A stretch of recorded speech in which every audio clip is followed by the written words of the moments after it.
بسم الله الرحمن الرحيم الحمد لله رب العالمين الصلاة والسلام على أشرف الأنبياء والمرسلين محمد وآله وصحبه أجمعين أما بعد فقد قال الله تعالى في كلامه العزيز أعوذ بالله من الشيطان الرجيم ألم تر إلى الذين أوتوا نصيبا من الكتاب يؤمنون بالجبت والطاغوت ويقولون للذين كفروا هؤلاء أهدى من الذين آمنوا سبيلا أولئك الذين لعنهم الله ومن يلعن الله فلن تجد له نصيرا صدق الله العظيم. அன்பார்ந்த பெரியார்களே, சகோதரிகளே, தாய்மார்களே, சிறுவர்களே, எமது கடைசி பாடத்துல ரசூல் ஸல்லல்லாஹு அலைஹி வஸல்லம் அவர்கள் ஹஸரத் ஆயிஷா ரலியல்லாஹு அன்ஹா அவர்களை திருமணம் செய்த நிகழ்ச்சியையும் அந்த திருமணத்தை இந்த காலத்துல எப்படி விமர்சிக்கப்படுகிறது, அந்த விமர்சனங்களுக்கான காரணம் என்ன, அந்த விமர்சனத்துக்கான தெளிவுகள் என்ன என்றதைத்தான் நாங்க எங்கட கடைசி பாடத்துல பார்த்தோம். இன்றைய பாடத்துல நாங்க இந்த பத்ர் யுத்தம் நடைபெற்ற பிறகு ஹிஜ்ரி 2 கடைசிக்கு பிறகு ஹிஜ்ரி 3 இந்த காலப்பகுதியில் நடைபெற்ற சில முக்கியமான வரலாற்று நிகழ்ச்சிகளை நாங்க இன்றைய பாடத்தை பார்க்க போறோம். குறிப்பாக நடைபெற்ற சில முக்கியமான திருமணங்களும் நடைபெற்ற முக்கியமான சில போர் நடவடிக்கைகளை தான் இன்றைய பாடத்தை நாங்க பார்க்க போறோம். அன்பார்ந்தவர்களே, ஹிஜ்ரி 2 அந்த கடைசி நேரத்துல ஒரு முக்கியமான திருமணம் ஒன்று நடைபெற்றது. அதுதான் எங்களுக்கு தெரியும், ரசூலுல்லாஹி ஸல்லல்லாஹு அலைஹி வஸல்லம் அவர்களுடைய அருமை மகள், இதயத்தின் ஒரு பகுதி என்று வர்ணிக்கப்படுகின்ற ஹஸரத் ஃபாத்திமா ரலியல்லாஹு அன்ஹா அவர்களுக்கும் ஸல்லல்லாஹு அலைஹி வஸல்லம் அவர்களுடைய வீட்டிலேயே வளர்ந்து ஸல்லல்லாஹு அலைஹி வஸல்லம் அவர்களை ஆரம்பமாக இஸ்லாத்தை ஏற்றுக்கொண்ட ஒரு மாபெரும் இளம் வீரராக இருந்த ஹஸரத் அலி ரலியல்லாஹு அன்ஹு அவர்களுக்கும் இடையில் நடைபெற்ற திருமணம் ஹிஜ்ரி 2 கடைசியுடைய காலப்பகுதியில் நடைபெற்றது. சில வரலாற்றாசிரியர்கள் ஹிஜ்ரி 2 துல்ஹிஜ்ஜாவில் நடைபெற்றதாக இதை சொல்கிறார்கள். இன்னும் சில வரலாற்று ஆசிரியர்கள் பத்ர் போர் நடைபெற்று சில நாட்களில் இது நடந்ததாகவும் சொல்றாங்க. அப்ப இந்த திருமணம் ஹஸரத் அலி ஹஸரத் ஃபாத்திமா ரலியல்லாஹு அன்ஹா 2 பேருக்கும் இடையில் நடைபெற்ற அந்த திருமணம் எப்படி ஹஸரத் அலி ரலியல்லாஹு அன்ஹு அவர்களுக்கு ஸல்லல்லாஹு அலைஹி வஸல்லம் தன்னுடைய மகளை திருமணம் முடித்து கொடுத்தார்கள் என்ற அந்த செய்தியை இமாம் பைஹக்கி ரஹிமஹுல்லாஹ் அவங்க அவர்களுடைய சுனனுல் குப்ரா என்ற அந்த கிதாப்ல பதிவு செஞ்சுக்கிறாங்க. ஹஸரத் அலி ரலியல்லாஹு அன்ஹு அவங்களே சொல்றாங்க, என்னண்டா ஹஸரத் ஃபாத்திமா ரலியல்லாஹு அன்ஹாவுடைய திருமண பேச்சு வீட்டுல ஆரம்பிச்சுட்டாங்க. ஃபாத்திமா ரலியல்லாஹு அன்ஹாக்கு மாப்பிள்ளை பார்க்கிற படலத்தை ஆரம்பிச்சுட்டாங்க. இப்ப ஹஸரத் அலி ரலியல்லாஹு அன்ஹு அவர்களுடைய ஒரு அடிமை பெண்ணாக இருந்த ஒரு பெண் வந்து ஹஸரத் அலி ரலியல்லாஹு அன்ஹு கேட்கிறாங்க, ஹல் அலிம்த அன்ன ஃபாத்திமத துஹ்தப், உங்களுக்கு தெரியுமா ஸல்லல்லாஹுடைய மகள் ஃபாத்திமாவுக்கு திருமண பேச்சு ஆரம்பிச்சுட்டாங்களாமே, உங்களுக்கு தெரியுமான்னு சொல்லி கேட்டாங்க. அப்ப ஹஸரத் அலி ரலியல்லாஹு அன்ஹு ஓண்டாங்க அல்லது இல்லைன்றாங்க, ஒரு பதில சொல்லிட்டாங்க. இப்ப அந்த பெண் சொன்னா, நீங்க முடிச்சு கொள்ளலாமே. யார்கிட்ட? அலி ரலியல்லாஹு அன்ஹு சொல்றாங்க, நீங்க ஃபாத்திமாவை முடிச்சு கொள்ளலாமே என்று சொன்ன நேரத்தில் அலி ரலியல்லாஹு அன்ஹு சொன்னாங்க, மகர் கொடுக்கறதுக்கு எனக்கு அந்த அளவுக்கு வசதி ஒன்றும் இல்லை, அதனால என்னால திருமணம் முடிக்கிற நிலைமை இல்லைன்றத ஹஸரத் அலி ரலியல்லாஹு அன்ஹு சொன்னாங்க. அந்த பெண் விடுற மாதிரி இல்ல, தொடர்ந்து ஹஸரத் அலி ரலியல்லாஹு அன்ஹு சொல்லிக்கொண்டே ஈகிறா. ஹஸரத் அலி ரலியல்லாஹு அன்ஹு சொல்றாங்க, ஃபவல்லாஹி மா ஸாலத் துரஜ்ஜினி ஹத்தா தகல்து அலை, அந்த பெண் என்னட்ட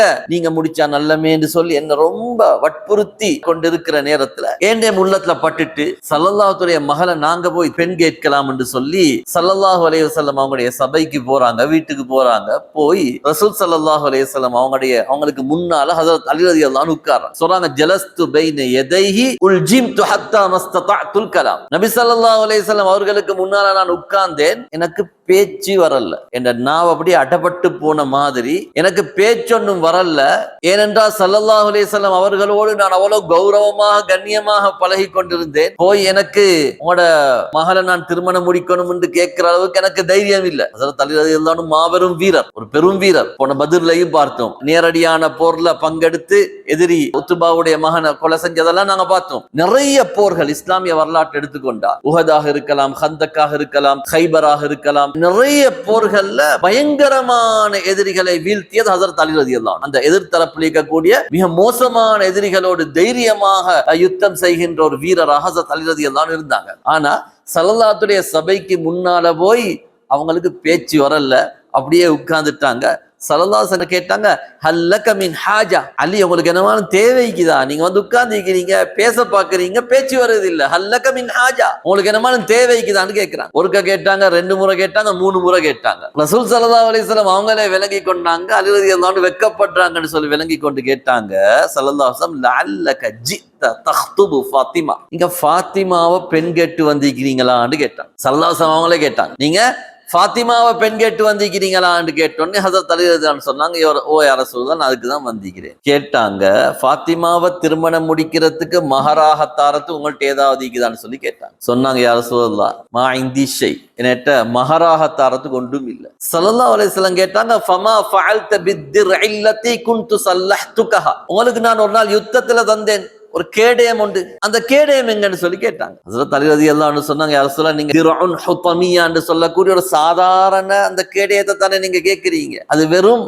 4 திர்ஹம், சில கருத்துப்படி 400 திர்ஹம், இவை இதுக்கு தான் அது பொருந்தும், இதை வச்சு நான் எப்படி திருமணம் முடிச்சு கொள்றேன் என்று கேட்ட நேரத்தில் ஸல்லல்லாஹு அலைஹி வஸல்லம் சொன்னாங்க, இத்ஹப் ஃபகத் ஸவ்வஜ்துகஹா, நீங்க போங்க, கேடயத்தை எடுத்துக்கொண்டு வந்து மஹராக கொடுங்க, உங்களுக்கு நான் அதுக்கு பதிலாக திருமணம் முடிச்சு தந்துட்டேன் என்று சொல்லி ஸல்லல்லாஹு அலைஹி வஸல்லம் அவங்க சொன்னாங்க. ஸல்லல்லாஹு அலைஹி வஸல்லம் ஃபாத்திமா ரலியல்லாஹு அன்ஹா அவங்கள்ட்ட போயிட்டு ஹஸரத் அலி ரலியல்லாஹு அன்ஹுடைய அந்த திருமணத்தை பத்தி சொன்னாங்க. ஃபாத்திமா ரலியல்லாஹு அன்ஹா மறுப்பு தெரிவிக்கல. அந்த காலத்துல பொதுவாகவே கன்னி பெண்கள், இஸ்லாம் தான் சொல்லுது, கன்னி பெண்களாக இருந்தா அவங்களோட அமைதியே அனுமதி தான். அவங்க அமைதியாக இருந்தா வெட்கப்படுவாங்க, விருப்பம் என்று சொல்றது வெட்கப்படுவாங்க, அமைதியாக இருந்து அது அனுமதியாக இஸ்லாத்திலையும் கொல்லப்படும். அப்ப ஃபாத்திமா ரலியல்லாஹு அன்ஹா அதுக்கு மறுப்பு தெரிவிக்கல், அமைதியாக இருந்தாங்க. அதுக்கு பின்னால ஸல்லல்லாஹு அலைஹி வஸல்லம் ஃபாத்திமா ரலியல்லாஹு அன்ஹாவை அலி ரலியல்லாஹு அன்ஹு அவங்களுக்கு புது பெண்ணை தயாரிச்சு அவங்களுக்குரிய புது பெண்ணை அனுப்புற நேரத்தை ஸல்லல்லாஹு அலைஹி வஸல்லம் ஒரு போர்வை, அதே மாதிரி ஒரு தோல் துருத்தி, அதே மாதிரி பெருமதியான பஞ்சுகளால் அடைக்கப்பட்ட ஒரு தலையான், இதை 3ஐயும் கொடுத்து ஸல்லல்லாஹு அலைஹி வஸல்லம் அனுப்பினார். நஸாயில, அஹ்மதுல, இப்னு மாஜா போன்ற கிரந்தங்கள் இந்த ரிவாயத் வருது. இப்னு ஹிப்பானுடைய ரிவாயத்தை பார்க்கிற நேரத்தில் ஒரு சின்ன கட்டில் மாதிரியான ஒன்றையும் கொடுத்து அனுப்பினாங்க. இதை வச்சு தான் உலமாக்கள் சொல்றாங்க, பெண்ணுடைய தந்தை ஒரு பெண்ணை திருமணம் முடிக்கிற நேரத்துல அவருக்கு தேவையான ஒன்றை கொடுத்து அனுப்பலாம், அது மார்க்கத்துக்கு முரண் அல்ல. ஆனா கொடுத்து அனுப்புறது கட்டாயம் அல்ல. ஒரு பெண்ணை கொடுத்து அனுப்புற நேரத்துல எல்லா ஏற்பாடோடையும் இந்த காலத்துல மாதிரி முழு ஏற்பாடுகள் எல்லாம் செஞ்சு கொடுக்கணும்ன்றது கட்டாயம் அல்ல. ஆனா ஸல்லல்லாஹு அலைஹி வஸல்லம் ஒரு முன்மாதிரிக்கு செஞ்சுக்கிறாங்க, அது ஒரு அனுமதியை ஸல்லல்லாஹு அலைஹி வஸல்லம் காட்டிக்கிறாங்க. இப்படித்தான் ஹஸரத் அலி ரலியல்லாஹு அன்ஹு அவங்களுக்கும் ஃபாத்திமா ரலியல்லாஹு அன்ஹா 2 பேருக்கும் இடையில திருமணம் நடந்துச்சு. இதே மாதிரிதான் ரபியுல் அவ்வல் மாதத்துல இன்னொரு முக்கியமான ஒரு திருமணமும் நடந்துச்சு. ஹிஜ்ரி 3 காலப்பகுதி. நான் ஏற்கனவே சொன்னது துல் ஹிஜ்ஜா, அப்ப துல் காதா, துல் ஹிஜ்ஜா, அதுக்கு பின்னால முஹர்ரம், சஃபர், ரபியுல் அவ்வல். இந்த ரபியுல் அவ்வல் மாதத்துல ஒரு முக்கியமான திருமணம் நடந்துச்சு. அது ஸல்லல்லாஹு அலைஹி வஸல்லம் அவங்களுடைய மகளாகிய, எங்களுக்கு தெரியும், உம்மு குல்சூம் என்று சொல்லக்கூடிய பெண், அடுத்த மகள், நபி ஸல்லல்லாஹு அலைஹி வஸல்லம் அவங்களுடைய 3வது மகள் உம்மு குல்சூம் என்று சொல்லக்கூடிய பெண்ணுக்கு திருமணம் நடந்துச்சு. இந்த திருமணம் யாரோட நடந்துச்சுண்டா, எங்களுக்கு ஏற்கனவே தெரியும், ஸல்லல்லாஹுடைய 2வது மகள் ருக்கையா ரலியல்லாஹு அன்ஹாவை திருமணம் முடிச்சிருந்து உஸ்மான் ரலியல்லாஹு அன்ஹு அவங்க. 1வது மகள் ஜைனப், நாங்க அவளை பத்தி தனியா பார்த்தோம். ஜைனப் ரலியல்லாஹுடைய வரலாறை நாங்க பார்த்தோம். அவங்க ஹிஜ்ரத் செஞ்சு வார நேரத்தில் ஏற்பட்ட தடை, அபுல் ஆஸுக்கு கல்யாணம் முடிச்சு கொடுத்திருந்தது, மூத்த மருமகன் யுத்தத்துல பத்ர் போர்ல எதிர்த்தரப்புல கலந்து கொண்டது, கைதியா பிடிபட்டது, ஹதீஜா நாயையுடைய மாலையை கொடுத்ததெல்லாம் நாங்க அந்த பகுதியில பார்த்தோம். அப்ப 2வது மகள் தான் ருக்கையான்னு சொல்லக்கூடிய பெண். ருக்கையா ரலியல்லாஹு அன்ஹா எங்களுக்கு தெரியும், பத்ர் போர் முடிஞ்சு வார நேரத்துல ருக்கையா ரலியல்லாஹு அன்ஹா மவுத். அப்ப உஸ்மான் ரலியல்லாஹு அன்ஹு அவருடைய 1வது மனைவி ருக்கையா ரலியல்லாஹு அன்ஹா அடக்கிட்டு வாராங்க. பத்ர் போருடைய செய்தி கிடைச்சது. அப்ப ருக்கையா ரலியல்லாஹு அன்ஹுடைய வஃபாத்துக்கு பின்னால ஹஜ்ரத் உஸ்மான் ரலியல்லாஹு அன்ஹு அவங்க வேற திருமணம் முடிச்சிக்கல்ல. அதுக்கு பின்னாலதான் ஸல்லல்லாஹுடைய அடுத்த மகளாக இருந்த உம்மு குல்சூம் என்று சொல்லக்கூடிய பெண்ணை திருமணம் முடிக்கிறாங்க. அதனாலதான் எங்களுக்கு தெரியும், வரலாற்றுல உஸ்மான் ரலியல்லாஹு அன்ஹு அவங்களுக்கு ஒரு சிறப்பு பெயர் ஒன்று இருந்துச்சு, துன்னூரைன், 2 ஒளிகளுக்குரியவர் என்ற ஒரு பெயர் இருந்துச்சு. ஸல்லல்லாஹுடைய 2 மகள்மாரையும் திருமணம் முடிச்சாங்க. அதனால அவங்களுக்குரிய வரலாற்றுல புனை பெயர் உஸ்மான் துன்னூரைன், 2 ஒளிகளுடைய உஸ்மான் என்ற ஒரு சிறப்பு பெயர் ஹஜ்ரத் உஸ்மான் ரலியல்லாஹு அன்ஹு அவங்களுக்கு கிடைச்சிச்சு. இத சம்பவத்தை ஹஜ்ரத் உஸ்மான் ரலியல்லாஹு அன்ஹு அவங்க எப்படி இந்த உம்மு குல்சூம் ரலியல்லாஹு அன்ஹா திருமணம் முடிச்சாங்க என்ற வரலாற்று செய்தி இமாம் புகாரி ரஹிமஹுல்லாஹ் அவங்களும் பதிவு செஞ்சுக்கிறாங்க. இதோடு இன்னொரு திருமணமும் எங்களுக்கு சம்பந்தம் ஆகுது. அது என்ன திருமணம்ன்றா, ரசூல் ஸல்லல்லாஹு அலைஹி வஸல்லம் உமர் ரலியல்லாஹுடைய மகள் ஹஃப்ஸா ரலியல்லாஹு அன்ஹா திருமணம் முடிச்சது. இந்த 2 திருமணமும் ஒரே ரிவாயத்துல பார்க்கிற நேரத்துல எங்களுக்கு சில விஷயங்களை சொல்லி தருகிறது. அது என்னண்டா, ஹஜ்ரத் உமர் ரலியல்லாஹு அன்ஹு அவங்க என்ன செஞ்சாங்கன்றா, ஹஃப்ஸா ரலியல்லாஹு அன்ஹா விதவையாகிறாங்க. விதவையாகிறதுக்கு காரணம், அவங்க திருமணம் முடிச்சிருந்தது ஹுனைஸ் இப்னு ஹுதா ஹுதாஃபா. ஹுனைஸ் இப்னு ஹுதாஃபா சஹம் கோத்திரத்தை சேர்ந்தவர். ஆரம்பத்தில் இஸ்லாத்துக்கு வந்தோரால்,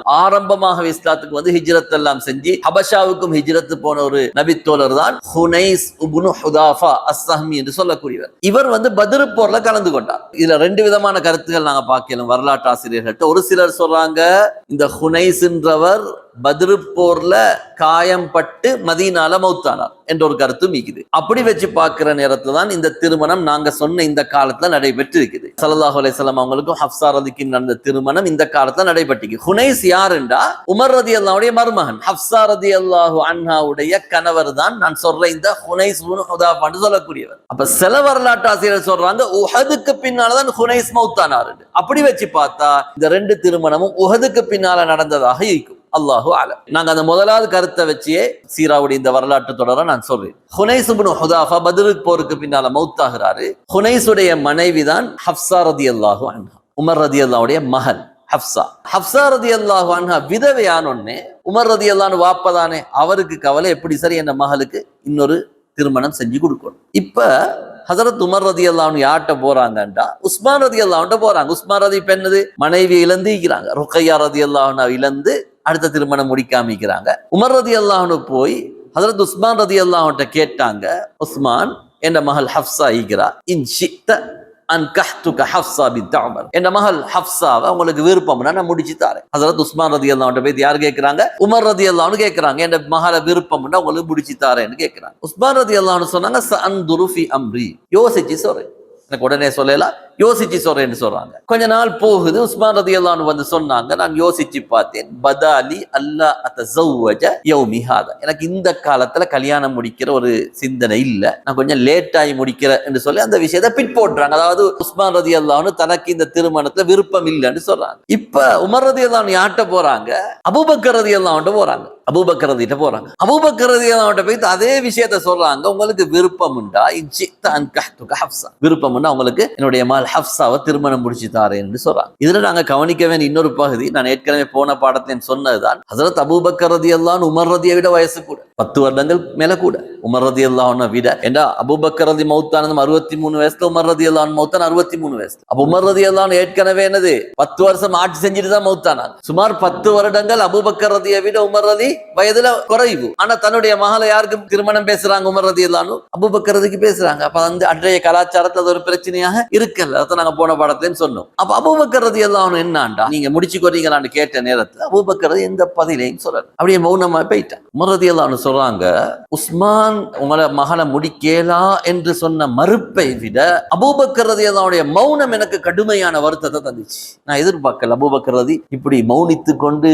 போவாங்கன்னு நான் எதிர்பார்க்கல. உஸ்மான் ரலி வாயை திறந்து சொன்னாங்க எனக்கு முடிக்கல, ஆனா இவர் வந்து மௌனமா போயிட்டாரு என்ற கவலை எனக்கு இருந்ததாக ஹஸரத் உமர் ரலியல்லாஹு அவங்க பின்னால சொல்றாங்க. அதுக்குரிய காரணம் என்னண்டா, இந்த ஹஃப்ஸா ரலியல்லாஹு அன்ஹாவை திருமணம் முடிக்கணும் என்ற சிந்தனை ரசூல் ஸல்லல்லாஹு அலைஹி வஸல்லம் அவங்களுக்கு இருந்துச்சு. முஸ்தத்ரக் ஹாக்கிம்ல வரக்கூடிய ரிவாயத் என்னண்டா, இதே சம்பவத்தை முஸ்தத்ரக் ஹாக்கிம்ல எழுதுறாங்க. உமர் ரலியல்லாஹு அன்ஹு உஸ்மான் ரலிட்ட கேட்கிறாங்க, என்ன மகனை முடிக்க போறீங்களான்னு சொல்லி. அவங்க மறுப்பு தெரிவிச்சாங்க. அதுக்கு பின்னால் உமர் ரலியல்லாஹு அன்ஹு போய் ஸல்லல்லாஹு அலைஹி வஸல்லம் போய் சொன்னாங்க, யா ரசூலல்லாஹ், உஸ்மான்ட்ட போய்த்து நான் சொன்னேன் என்ற மகளை நீங்க முடிக்கிறீங்களான்னு, அவர் ஏத்துக்கொள்ளல யா ரசூலல்லாஹ்னு தன்னை கவலையை உமர் ரலியல்லாஹு அன்ஹு வெளிப்படுத்தினாங்க. உஸ்மான் ரலியல்லாஹு அன்ஹு போய் என்ற மகளை முடிக்கிறீங்களான்னு நான் முன் வச்சேன், அது உஸ்மான் ஏத்துக்கொள்ளல யா ரசூலல்லாஹ்னு சொல்லி ஸல்லல்லாஹு அலைஹி வஸல்லம் போய்த்து கவலையை ஹஜ்ரத் உமர் ரலியல்லாஹு அன்ஹு முன் வச்சாங்க. ஸல்லல்லாஹு அலைஹி வஸல்லம் சொன்னாங்க, லஅல்லல்லாஹ தஆலா யா உமர் அய்யதியக பிஸிஹ்ரின் ஹுவ கைருன் லக மின் உஸ்மான்.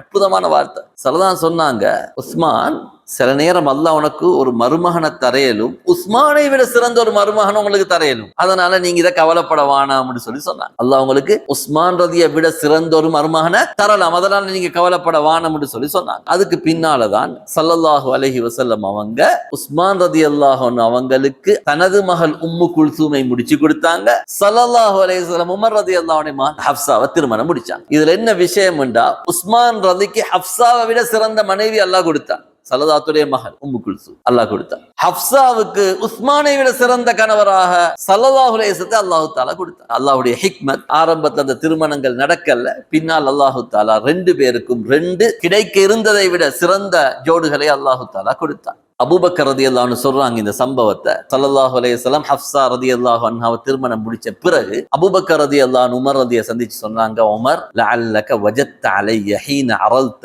அலைய ஹஃப்ஸா, நீங்க ஹஃப்ஸாவை முடியுங்கன்னு என்கிட்ட சொன்னீங்களே, அந்த நேரத்துல நான் உங்களுக்கு ஒரு பதிலும் சொல்லல, அந்த நேரத்துல உங்களுக்கு கடுமையான கவலை வந்திருக்கும்னு எனக்கும் தெரியும், உங்களுக்கு கவலை வந்துச்சு. ஆனா நான் ஏன் அதை முடிக்கலண்டா ஸல்லல்லாஹு அலைஹி வஸல்லம் ஏற்கனவே சொல்லி வச்சாங்க நேற்ற ஹஃப்ஸாவை அவங்களுக்கு முடிக்கிற ஒரு சிந்தனை இருக்குதுன்னு சொல்ற விஷயத்த சொன்னாங்க.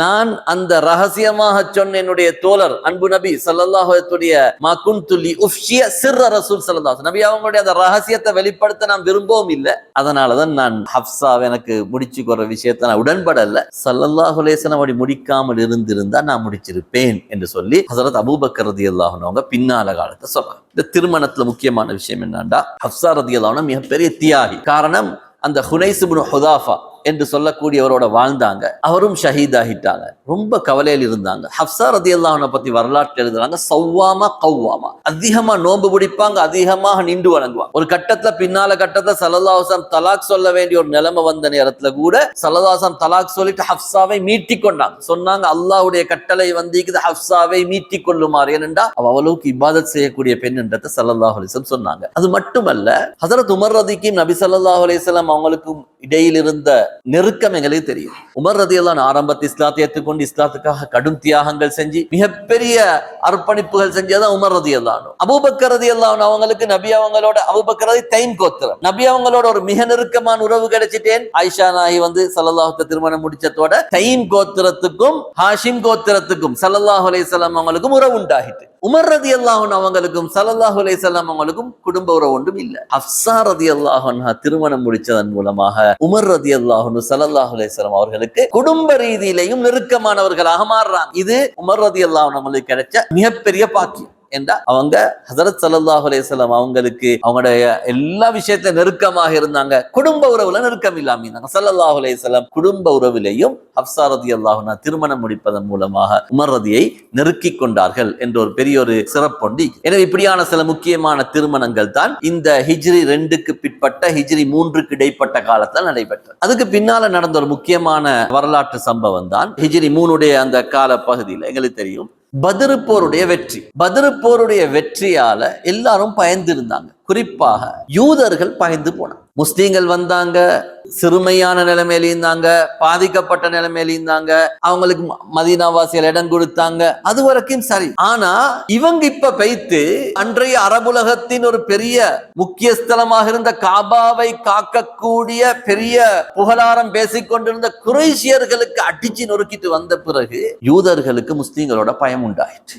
ஒப்பந்தம் மீக்குது, சமாதான ஒப்பந்தம் மீக்குது, ஆனா பயம் ஒன்று உண்டாகிட்டேன்னாண்டா இந்த ஆட்கள் வளர்ந்தா எங்களுக்கு மதீனாவுடைய கண்ட்ரோல் இல்ல போய்த்து. இது யூதர்களுக்கு இருந்துச்சு. அதனாலதான் நாங்க போன பாடத்துல பார்த்தோம், பனு கைனிகா என்ற ஒரு 2 பாடங்களுக்கு முன்னால பார்த்தோம். அந்த யூதர்கள் செஞ்ச ஒப்பந்த முறிவும் அதுக்கு பின்னால ஸல்லல்லாஹு அலைஹி வஸல்லம் அவர்களை மதீனா விட்டு நாடு கடத்தின வரலாறும் பார்த்தோம். இதே மாதிரிதான் பனு நதீரை சேர்ந்த ஒரு யூதன் இருந்தான், கஅப் இப்னுல் அஷ்ரஃப் என்று சொல்லக்கூடிய ஒரு ஆள். அவன் பேர் கஅப் இப்னுல் அஷ்ரஃப். இவன் வாப்பா அரேபிய தை கோத்திரத்தை சேர்ந்தவர், உம்மா யூத கோத்திரம் நதீர் கோத்திரத்தை சேர்ந்தவர். அப்ப இவரும் பனு நதீர். நான் ஏற்கனவே பல பாடங்களுக்கு முன்னால யூதர்களை பத்தி பேசுற நேரம் சொல்லிக்கிறேன். அரேபியர்கள் வாப்பாவை வச்சுதான் நிஸ்பத் எடுப்பாங்க, வாப்பட வச்சுதான் பரம்பரை எடுப்பாங்க. உம்மா வச்சு பரம்பரை எடுக்கிறாள், உம்மா வேண்டிய கோத்திரம் நீக்கலாம், வாப்பா வச்சுதான் பரம்பரை எடுப்பாங்க. வாப்பா எந்த கோத்திரமோ அந்த கோத்திரம் தான். ஆனா யூதர்கள் என்னன்னா உம்மா வச்சுதான் கோத்திரம் எடுப்பாங்க. அப்ப இந்த கஅப் இப்னுல் அஷ்ரஃப் உம்மா பனு நதீர் யூத கோத்திரத்தை சேர்ந்தவர். இவர் வசதியாக வாழ்ந்த ஒரு ஆள் தான் இந்த கஅப் இப்னுல் அஷ்ரஃப் சொல்லக்கூடியவர். இவன் எப்படின்னா அந்த காலத்துல தனி கோட்டை வைத்திருந்தவர்.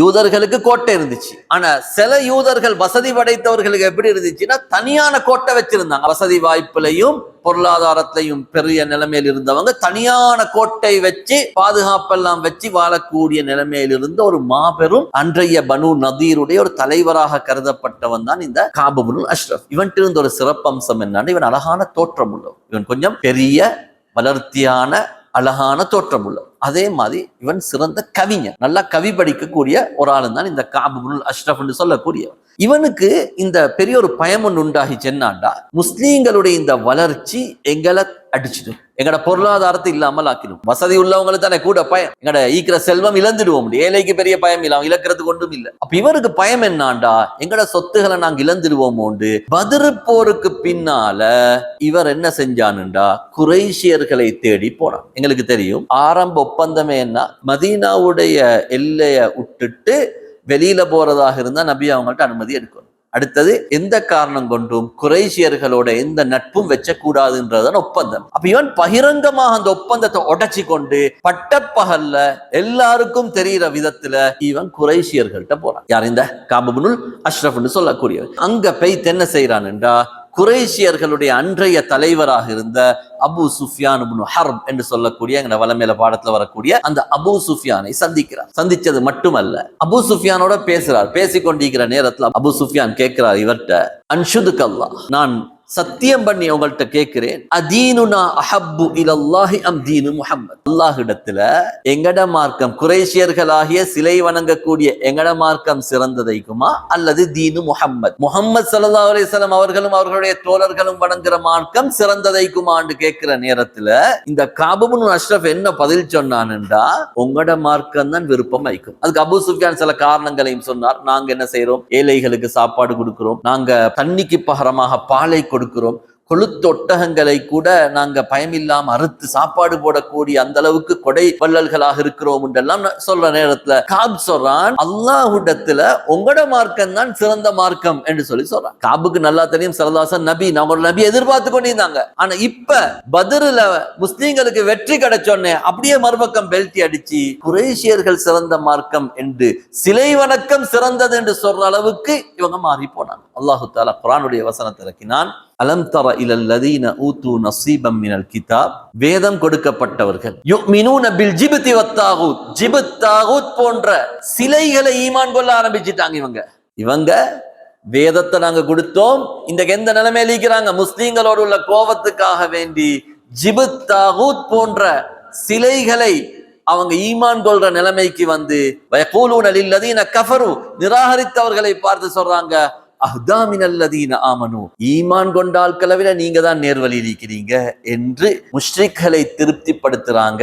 அல்லாஹ் சொல்றான், உலாஇகல்லதீன லஅனஹுமுல்லாஹ், அல்லாஹ் அவர்களை சபித்து விட்டான். யாரை அல்லாஹ் சபித்து விட்டானோ அவருக்கு உதவியாளர்களை நீங்கள் கண்டுகொள்ள முடியாது என்ற குர்ஆனுடைய வசனத்தை அல்லாஹ் இவர்கள் இது போன்றவர்களுடைய விடயத்தை அல்லாஹ் தஆலா இறக்குகிறான். இப்ப இவன் அங்க போனது மட்டுமல்ல, அங்க போய்த்து மக்காவுடைய முஷ்ரிக்களுக்கு ஆறுதல் சொன்னான். நீங்க இன்னொரு போரோண்ட தொடுக்கணும், அதுக்கு நாங்க உதவுவோம், மதீனாவில் இருக்கக்கூடிய யூதர்களாகிய நாங்களும் கை கொடுப்போம் உங்களுக்கு, நீங்க எல்லாரும் சேர்ந்து வரணும், நாங்க முஸ்லீம்களை அடிக்கணும் என்ற யுத்தத்துக்குரிய ஆர்வத்தையும் குறைஷியர்கள் கூட்டினார். அது மட்டுமல்ல, இவன் பகிரங்கமான ஒரு கவிதையை பாடினான். அந்த காலத்துல என்னாண்டா, இந்த காலத்துல உள்ள மீடியா மாதிரி அந்த காலத்துல கவிதை தான் மீடியா. ஒருத்தரோட கோவிச்சாண்டா அவருக்கு எழுத ஒரு கவிதையை படிச்சுடுவாரு, அது பலர்ட்டையும் பிரபலமாகும். இன்றைக்கு அந்த சமூக வலைதளங்கள் மாதிரி ஊர் ஊராக அந்த கவிதை படிக்கப்படும். கவிதையை கொண்டும் போராட்டங்கள் நடக்கும். எப்படி வாளால போராட்டம் நடக்கிறோம், வாயாலையும் போராட்டம் நடக்கும். கவிப்போர்கள். அப்ப இந்த காப் இப்னு அஷ்ரஃப் ஒரு மோசமான கவிதையை படிச்சான். தஹனத் ரஹா பத்ரின் லிமஹ்லிகி அஹ்லிஹி, பத்ரு போருடைய அந்த திருகைக்கல் பத்ரில் கலந்து கொண்ட நல்லவர்களை கொலை செய்து விட்டது. வலிமிஸ்லி பத்ரின் தஸ்தஹில்லு வ தத்மஉ, பத்ரில் கொல்லப்பட்டவர்களுக்காக வேண்டி கட்டாயம் அலத்தான் வேண்டும். குத்திலத் ஸராத்துன் நாஸி ஹவுல ஹியாதிஹி, அந்த ஹவுல் தண்ணீர் கிடங்கை சுற்றி மக்காவுடைய மாபெரும் தளபதிகள் எல்லாம் கொல்லப்பட்டு விட்டார்கள். லா தபஅது, முஸ்லிம்களே நீங்க மிச்சம் மகிழ்ச்சி அடைஞ்சு துள்ளி குதிக்க வேண்டாம். ஏன் தெரியுமா, இன்னல் முலூக துஸர்ரஉ, அரசர்கள் கூட கொல்லப்படுவார்கள், அதனால நீங்க மிச்சம் துள்ளி குதிக்க வேணும் என்ற மாதிரி அர்த்தத்துல கவியை படிக்கிறாரு. இந்த கவி மக்கால் அங்கங்கெல்லாம் பாடப்படுகிறது. இது முஸ்லிம்களுக்கு ஒரு பெரிய வருத்தத்தை உண்டாக்குது. மதீனால இருக்கக்கூடிய காப் இப்னு அஷ்ரஃப் மக்காவுக்கு போய்த்து அங்குள்ளவங்களுக்கு உதவி செஞ்சு ஆறுதல் சொல்லி கவி படிச்சுட்டு போதாத்துக்கு அவன் என்ன செஞ்சான்டா, முஸ்லிம் பெண்களை இழிவாக கவி படிக்க ஆரம்பிச்சான். முஸ்லிம் பெண்களை இழுத்து, அதுல குறிப்பாக ஸல்லல்லாஹு அலைஹி வஸல்லம் அவர்களுடைய சாட்சியாகிய அப்பாஸ் ரலியல்லாஹுடைய மனைவி உம்முல் ஃபதுல பத்தியும் மோசமான கவிதைகளை படிச்சார். இவனுடைய இந்த செயற்பாடு நாளுக்கு நாள் முத்தி கொண்டு போகுது. இவர் வரம்பு மீறி கொண்டு போறாரு. ஏண்டா இவருக்கு என்ன வேணும்னு இந்த சமாதான ஒப்பந்தம் கிழிக்கப்படணும். ஏன்னா சமாதானம் கையை கட்டி போட்டிக்குது. முஸ்லீம்களுக்கு அநியாயம் செய்யணும், முஸ்லீம்களை மதீனா விட்டு விரட்டணும். விரட்டெல்லாம் எது முட்டுக்கட்டைக்குது? இந்த சமாதான ஒப்பந்தம். சமாதான ஒப்பந்தத்தை கிழிச்சிட்டோம்டா எப்படி மக்காவுல முஸ்லீம்களுக்கு அநியாயம் நடந்துச்சோ அதே வேலையை மதீனால யூதர்களாகிய நாங்க செய்யலாம் என்று சொல்லி இந்த காபு பின் அஷ்ரஃபுடைய திட்டமாக. இப்ப ஸல்லல்லாஹு அலைஹி வஸல்லம் கேட்டாங்க, புகாரில வரக்கூடிய ரிவாயத், மன் லி கஅப் பின் அஷ்ரஃப், கேட்டாங்க சஹாபாக்கள்கிட்ட, இந்த காபு பின் அஷ்ரஃபுடைய அட்டகாசத்தை அடக்கிறதுக்கு யார் சரி தயாராக்கிறீங்களான்னு சொல்லி கேட்டாங்க சஹாபாக்கள். ஏன்னா இவர் போர் பிரகடனத்துடைய அளவுக்கு வந்துட்டாரு. இவரை விட்டா முழு சுத்து வட்டாரத்தில் இருக்கிற எல்லாரையும் நாசமாக்கிடுவார். எங்களுக்கு தெரியும் அவனுடைய அந்த கோட்டை இருந்த பகுதி, இந்த படத்தை பார்த்தா விளங்கும் பாருங்க, இது மதீனா. இது சுற்று வட்டாரத்துல வாழ்ந்த ஒவ்வொரு கோத்திரங்கள். இதுல பாருங்க முக்கியமா இது பனு குரைலா, இது ஒரு யூத கோத்திரம். இதுதான் பனு நதீர், அந்த காபு பின் அஷ்ரஃபுடைய கோத்திரம். பனு நதீர் யூதர்கள். இதுக்கு பக்கத்துல பாருங்க, இது காபு பின் அஷ்ரஃபுடைய கோட்டை. இதைக்கு போட்டிக்கு காபு பின் அஷ்ரஃபுடைய கோட்டை பக்கத்துல, பனு நதீருக்கு பக்கத்துல தான் காபு பின் அஷ்ரஃபுடைய கோட்டை. இங்கல பக்கத்துல பார்த்தா பனு குரைலா கிட்ட. அப்ப இவனுடைய செயற்பாடால இந்த சுற்று வட்டாரத்தில் உள்ள எல்லா விதமான யூதர்களும் முஸ்லிம்களுக்கு எதிராக பகைத்துக் கொள்ளக்கூடிய ஒரு சூழல் ஒன்று இருந்துச்சு. இப்பதான் ஸல்லல்லாஹு அலைஹி வஸல்லம் பார்த்தாங்க, இது தனிப்பட்ட நபருடைய பிரச்சனையை முடிச்சாண்டா பொது பிரச்சனையாக மாட்டிச்சு. அதனால இந்த தனிப்பட்ட நபருடைய குழப்பத்தை நிப்பாற்றத்துக்காக வேண்டி ஸல்லல்லாஹு அலைஹி வஸல்லம் பிரச்சனையை முளையிலேயே கிள்ளி எறியறதுக்காக வேண்டி ஸல்லல்லாஹு சஹாபாக்கள் கேட்டா உங்கள யார் தயார்? அதுல முஹம்மது பின் மஸ்லமா, சஹாபாக்கள் இருந்த முஹம்மது என்ற பெயர் கொண்டவர் இவர்தான். முஹம்மது பின் மஸ்லமா, அவருடைய பேர் முஹம்மது தான். முஹம்மது பின் மஸ்லமா என்று சொல்லக்கூடிய நபித்தோழர் சொன்னாரு, யா ரசூலல்லாஹ் நான் இதை செய்றேன் என்று சொல்லி சொன்னாங்க. யா ரசூலல்லாஹ் நீங்க விரும்புறீங்களா நான் அவனை கொலை செய்யணும்ன்றத நீங்க விரும்புறீங்களா? நீங்க காபு பின் அஷ்ரஃபுடைய அந்த அட்டகாசத்தை அடக்குங்கன்னு சொல்றதை கொண்டு என்ன நாடுறீங்க? அவனை கொலை செய்யணும்னு விரும்புறீங்களான்னு கேட்டாங்க. ஸல்லல்லாஹு சொன்னாங்க, நீங்க அப்படி செய்யறா செய்யுங்க. அப்ப அவர் கேட்டார், யா ரசூலல்லாஹ் உங்களை பத்தி மோசமான வார்த்தை அவன்கிட்ட பேசுறது நீங்க அனுமதிதாங்க. ஏண்டா அவனை போய் அணுக இயலாது. ஏன்னா அவன் முழு கோட்டைக்குள்ளுக்கு பாதுகாப்பாகிறவன். ஏதோ திட்டமிட்டா தான் அவனுக்குள்ளுக்கு போகலும். அப்ப யுத்தம் செய்யவே இயலாது. யுத்தம் செஞ்சு அவ்வளவு யூதர்களையும் பகச்சு கொள்ளணும். அதனால உங்களை பத்தி கொஞ்சம் பிழையா பேசுறதுக்கு எனக்கு அனுமதி தான் சொன்னா. சரதாசன் நீங்க அப்படி பேசுங்கன்னு சொன்னா. அப்ப இவர் என்ன செஞ்சாருண்டா, இந்த காபு பின் அஷ்ரஃபை முதலாவது சந்திக்கிறார். சந்திச்சு சொல்றாரு, முதலாவது நபி அவங்கள பத்திய கொஞ்சம் மோசமான விஷயத்த சொல்றாரு. நான் உங்கள்கிட்ட வந்திக்கிறேன் என்னன்னா கடன் கேட்டு வந்திக்கிறேன். யாரு? முஹம்மது பின் மஸ்லமா சொல்றாரு காபு பின் அஷ்ரஃப்ட, நான் உங்கள்கிட்ட கடன் கேட்டு வந்திக்கிறேன், எனக்கு கொஞ்சம் வசக் தானியம் வேணும். வசக்குண்டா கிட்டத்தட்ட எங்கட கணக்கு படி பாக்குறேன்னு ஒரு 150 கிலோ அளவுக்கு எனக்கு தானியம் கடனா வேணும்னு சொல்லி கேட்க. அப்ப கேட்டா என்னத்துக்கு வேணும்னு அவன் கேட்டான். சொன்னாரு, இந்த ஆள் வந்திக்கிறாரே, எங்க ஊருக்கு புது சொத்தர் வந்திக்கிறாரே முஹம்மது, எங்களை சரியான கஷ்டப்படுத்துறாரு. எங்கள்கிட்ட சதக்கா கேட்கிறாரு, எப்ப பார்த்தாலும் சதக்கா கேட்கிறாரு. கது அண்ணானா எங்களை ரொம்ப வாட்டாரு, கஷ்டப்படுத்துறாரு. உங்கள்கிட்ட கடன் கேட்டு வந்திக்கிறோம். அதுக்கு அவன் சொன்னான், அவன் சொன்னான், இது ஒன்று இல்ல, இன்னும் நீங்க போக்குள்ள இன்னும் பாப்பீங்க அவருடைய அட்டகாசங்களை, உங்களுக்கு வெறுத்தே போகும்.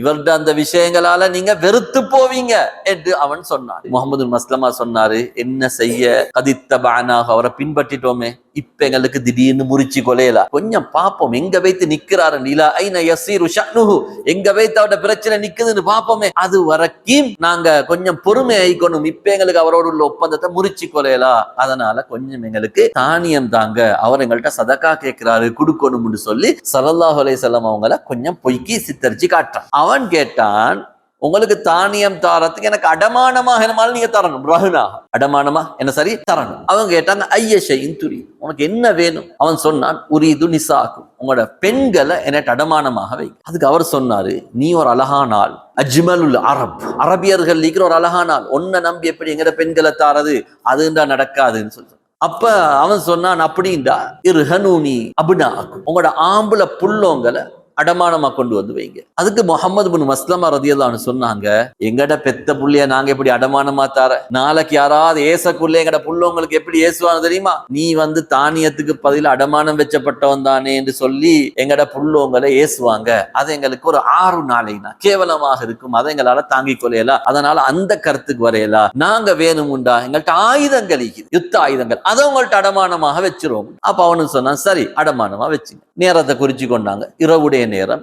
இந்த குறிப்பிட்ட டைம்ல நாங்க வருவோம், எங்கட ஆயுதங்களை தருவோம், நீ தானியத்தை தான் நாங்க எடுத்துட்டு போவோம் என்று சொல்றதுதான் ஒப்பந்தம். இப்ப முஹம்மது பின் மஸ்லமா ரலியல்லாஹு அன்ஹு அவங்களும் அபூ நாயிலான்னு சொல்லக்கூடிய ஒரு ஆள், இவர் யாருண்டா பாருங்க. அந்த சஹாபாக்கள் தீன் என்று வந்தா மத்த எதையும் பார்க்க மாட்டான். அதான் அல்லாஹு தஆலா அன்சாரிகளுக்கு கொடுத்த, மதீனா வாசிகளுக்கு கொடுத்த தனியான ஒரு சிறப்பம்சம் என்னாண்டா, இந்த முஹம்மது பின் மஸ்லமாம் அவுஸ் கோத்திரத்தை சேர்ந்தவர். இந்த அவுஸுக்கும் பனு நதீருக்கும் நெருக்கமான உறவு இருக்குது. நெருக்கமான உறவு இருந்தாலும் சரி, அல்லாஹ்வுடைய தூதருக்கு ஏசுறானா நாங்க அதை பார்த்து கொண்டிருக்க மாட்டோம். அதே மாதிரிதான் இந்த அபூ நாயிலான்றவர் யாருண்டா, பால்குடி சகோதரர். கஅப் இப்னு அஷ்ரஃபும் அவரும் பால்குடி சகோதரர்கள். ஆனா பால்குடி சகோதரர் என்றாலும் பரவாயில்ல, அல்லாஹ்வுடைய தீனுக்கு நீ தொந்தரவு கொடுக்கிறாயா? ஏன்னா ஸல்லல்லாஹு சொன்னாங்க, இன்னஹு கத் ஆதல்லாஹ வ ரசூலஹு, இவன் அல்லாஹ்வுக்கும் ரசூலுக்கும் நோவினை செய்யறான்ற ஒரு வார்த்தையை சொன்னாங்க ஸல்லல்லாஹு அலைஹி வஸல்லம். சஹாபாக்களுக்கு கவலையா.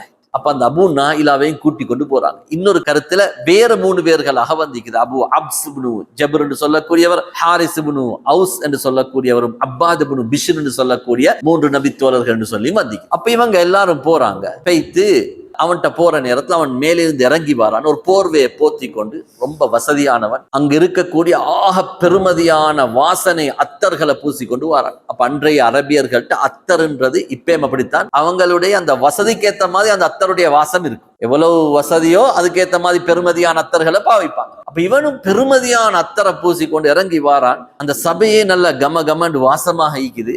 இப்ப இவங்க சொன்னாங்க, உன்னுடைய அத்தர் வாசம் சரியான கவர்ச்சியாக இருக்குது என்று சொல்லி முதலாவது அவனை கொஞ்சம் புகழ்ந்தான். முஹம்மது பின் மஸ்லமா சொன்னாரு, நீ தலைக்கு பூசிக்கிற உன்னுடைய அந்த அத்தரை கொஞ்சம் நான் முகந்து பார்க்க ஆசைப்படுறேன்னு அவன் தலையை குனிஞ்சி கொடுத்தான். அப்ப அவங்க அப்படி முகந்தாங்க. அதுக்கு பின்னால் எல்லா வந்திருந்த அந்த மத்த ஏனைய தோழர்களும் தலையை முகந்தாங்க. அதுக்கு பின்னால முஹம்மது பின் மஸ்லமா சொன்னாரு, இன்னொரு சான்ஸ் தான், இன்னொருக்க கொஞ்சம் நான் முகந்து பார்க்கணும். அப்ப அவன் திருப்பி தலையை கொடுத்தான். முஹம்மது பின் மஸ்லமா டக்குன்னு என்ன செஞ்சாருண்டா, அவனோட முடியை இறுக்கி பிடிச்சி கழுத்தை வளைச்சிட்டாரு. வளைச்சொன்னே அடுத்த சஹாபாக்கள் சொன்னாங்க, தூனக்கும் ஃபக்துல், ஆளை கொண்டு போட்டு. உடனே சஹாபாக்கள் என்ன செஞ்சாங்கண்டா, அவனுக்கு கத்திய இறக்கினாங்க.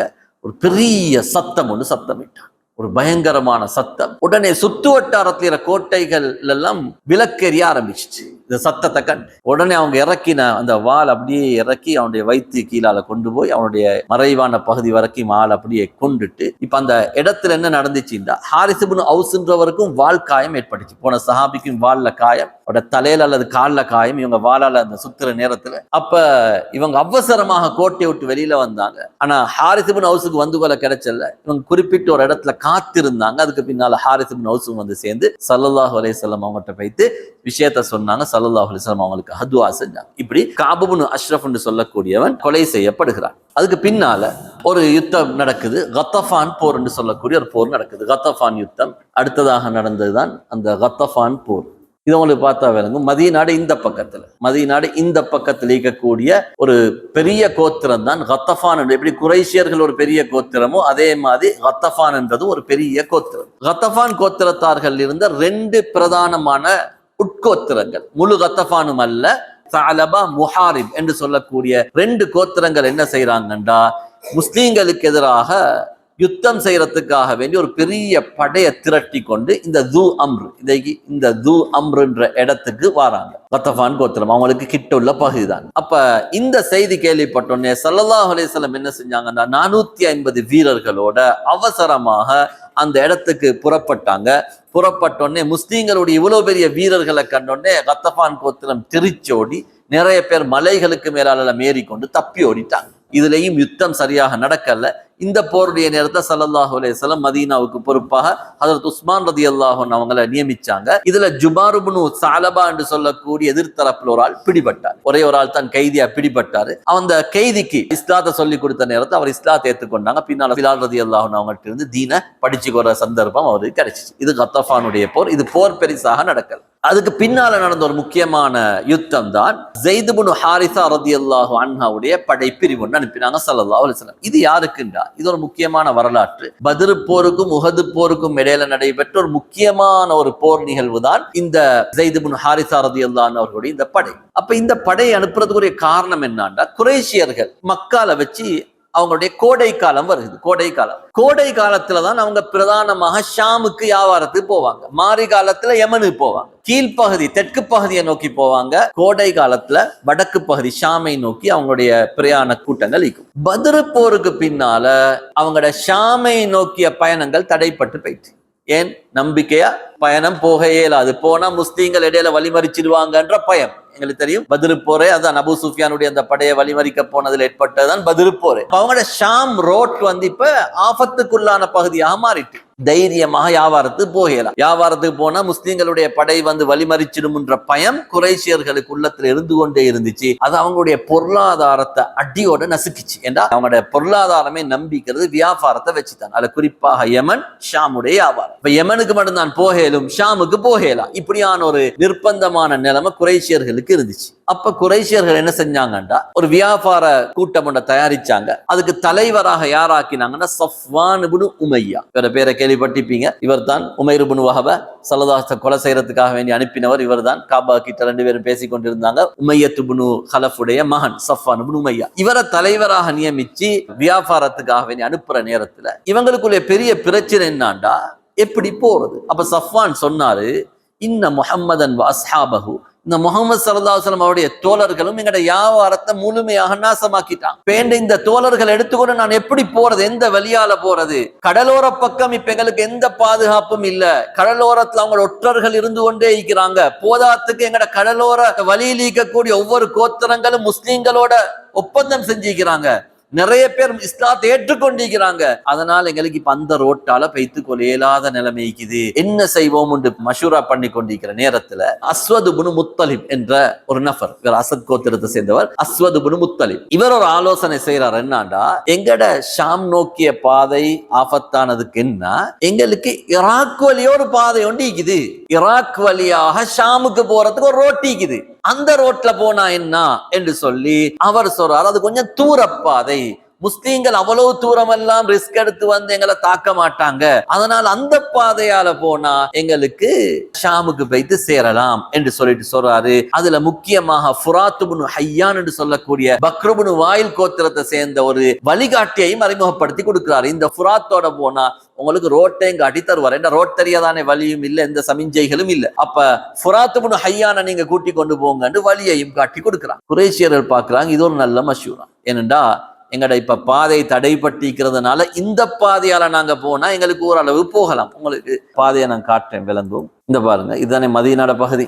இது மதீனா, இது மக்கா. வலமையா குறைஷியர்கள் போற மக்காவால இந்த கடலோர இந்த பகுதியால தான் போற. வலமேல போறது மக்காவால இப்படித்தான் போறது. அப்ப மதீனாவுக்கு இந்த பகுதி கிட்ட. இப்ப எங்களை ரோட்டாக்கினாங்க ஈராக்கிக்கிற இந்த பகுதியில, ஈராக்கிக்கிற இந்த பகுதியில நஜித், நஜிதுக்கு மேலதான் ஈராக்கிக்கிற இந்த ரோட்டை கையாண்டாங்க. இப்படி வலமேல போறது மக்காவால இந்த பக்கத்துக்கு தான் ஷாமுக்கு போற, இப்படி இந்த பக்கத்துல மேலுக்கு போற. இப்ப ரோட்டை மாத்தினாங்க இந்த பக்கத்தால, இந்த கர்தா முக்கியமா இடம், இந்த கர்தாவால பெய்த்து பாருங்க, மதீனா விட்டு மிச்ச தூரமாகுது. இப்படி பெய்த்து இராக்கால பெய்த்து இப்படி பெய்த்து ஷாமுக்கு போற மிச்ச தூரமான ரோட். மக்கால இருந்து இப்படி போற ரோட்டுக்கு சுத்தி பிடிக்கிற, இப்படி நஜிதால பெய்த்து இப்படி சுத்தி போக வேண்டிய ஒரு பாதையத்தான் இவர் காட்டி கொடுக்கிறார். ஆனா வேற வழி இல்லை அவங்களுக்கு. எப்படி சரி ஷாமுக்கு போகணும், வியாபாரம் செய்யணும், ரோட் இப்படி தடைப்பட்டிக்குது என்று சொல்லி இவங்க ஆலோசனை பண்ணி கொண்டு என்ன செய்யறாங்கண்டா இந்த வழியாக சஃப்வானுடைய அந்த வியாபார கூட்டம் இங்க ஈராக்குடைய வழியாக போகுது. இந்த நேரத்தில் ஒரு சுவாரஸ்யமான சம்பவம் நினைச்சேன்னா சலீத் இப்னு அம்ர் என்று சொல்லக்கூடிய ஒரு ஆள். இவர் ஒரு சஹாபி, சலீத் ரலியல்லாஹு. இவரும் இந்த கத்தஃபான் கோத்திரம், நான் ஏற்கனவே காட்டின ஒரு கோத்திரம் உண்டு கத்தஃபான் என்று, அந்த கத்தஃபான் கோத்திரத்தை சேர்ந்த நுஐம் இப்னு மஸ்ஊதும் நெருக்கமான நண்பர். இந்த சலீத் முஸ்லிம் இஸ்லாத்துக்கு வந்திருந்தார். கத்தஃபான் கோத்திரத்தை சேர்ந்த நுஐம் இப்னு மஸ்ஊத் இஸ்லாத்துக்கு வந்தீங்கல்ல. இந்த 2 பேரும் ஒரு நாள், இது மதுபானம் தடை செய்யப்படுறதுக்கு முன்னால நடைபெற்ற நிகழ்வு. 2 பேரும் ஒரு நாள் உட்கார்ந்து மது குடிச்சிட்டு, மது குடிச்சு நுஐமுக்கு மது நல்லா கூடிட்டு, இப்ப அவர் சொந்த கண்ட்ரோல் விட்டு அங்கே போயிட்டார், சுய கட்டுப்பாட்டை இழந்துட்டார். இப்ப நுஐம் என்னாண்டா இந்த மக்காவுடைய படை ரகசியத்தை சொல்ல ஆரம்பிச்சுட்டார். போதை தானே, என்ன பேசுறேன்னு தெரியல. நுஐம் சொன்னாரு, எங்கட மக்கா படை உண்டு, எங்களால போகுது, ஈராக் வழியா போகுதுன்ற செய்தியை சொன்னாரு. சலீத் போதையாக அல்ல, சலீத் விவரத்தோடு இருந்தாரு. போய் ஸல்லல்லாஹு அலைஹி சொன்னாரு, நுஐம் மூலம் எனக்கு இப்படி ஒரு செய்தி கிடைச்சிச்சு. இந்த நுஐம மறக்கவானம், நல்லா ஞாபகம் வச்சுக்கோங்க. இன்ஷா அல்லாஹ் ஹந்தக் போருடைய கதாநாயகரை இவர்தான். நுஐம் இப்னு மஸ்ஊத் தான். நாங்க அஹல் போர்னு சொல்லி இன்ஷா அல்லாஹ் படிப்போம். ரொம்ப ஒரு சுவாரஸ்யமான வரலாற்று நிகழ்வின் ஒரு ஆள் தான் இந்த நுஐம் இப்னு மஸ்ஊத் என்றவர். நுஐம் இந்த நேரத்தில் இஸ்லாத்தை ஏற்றுக்கொண்டில்லை. இந்த நுஐமுடைய இந்த தகவல், நுஐம் மூலம் தகவல் கசிய ஸல்லல்லாஹு அலைஹி வஸல்லத்துக்கு செய்தி கிடைச்சிட்டு. இப்ப ரசூல் ஸல்லல்லாஹு அலைஹி வஸல்லம் என்ன செஞ்சாங்கண்டா 100 பேர்களை கொண்டு ஒரு படை அனுப்பினாங்க. அவர்களுடைய வளர்ப்பு மகன் ஸைத் இப்னு ஹாரிஸா ரலியல்லாஹு அன்ஹுடைய தலைமையின் கீழால் அனுப்புறாங்க. இந்த இடத்துல இதைக்கு நான் சொன்னேன் கர்தா, இந்த இடத்துல வச்சு சந்திக்கிறாங்க. அப்ப மதீனால இருந்து முஸ்லீம்கள் என்ன செய்யறாங்க, இந்த வழி கர்தாக்கு வராங்க. மதீனால இருந்து கர்தாக்கு வராங்க. மக்கால இருந்து இவங்க கர்தாக்கு வந்திக்கிறாங்க. மக்கால இருந்து இவங்க இந்த பாதையில வந்திக்கிறாங்க. முஸ்லீம்கள் இந்த பாதையில வராங்க. வந்து கர்தால வச்சு இவங்க ஒரு சொட்டும் எதிர்பார்க்கல முஸ்லீம்கள விட இந்த பாதையால வர ரகசியமான பயணம், யாருக்கும் தெரியாது. ரோட்டையும் முழுமையா மாத்தி ஒரு பயங்கரமான கஷ்டமான கரடுமுரடான சுத்துப்பாதையை தெரிவு செஞ்சு வைத்தும் மாட்டிக்கொண்டான். இதுல பெருமதியான பொருட்களை எடுத்துக்கொண்டு போனாங்க. ஆனா முஸ்லீம்களுடைய படையை கண்டோன்னு இவங்களால தாக்கு பிடிக்கல. அவ்வளவு பெரிய வீரர்களும் மக்காவுடைய படையில் இல்ல. எல்லாரும் சாமனை போட்டு ஓடிட்டாங்க. மிகப்பெரிய கனிமத்தோட ஸைத் இப்னு ஹாரிஸா ரலியல்லாஹு படை திரும்பி வந்துச்சு. அதுல அந்த வழிகாட்டியாக போன ஃபுராத் இப்னு ஹையானையும் இன்னும் 2 பேரையும் கைதியாக பிடிச்சாங்க.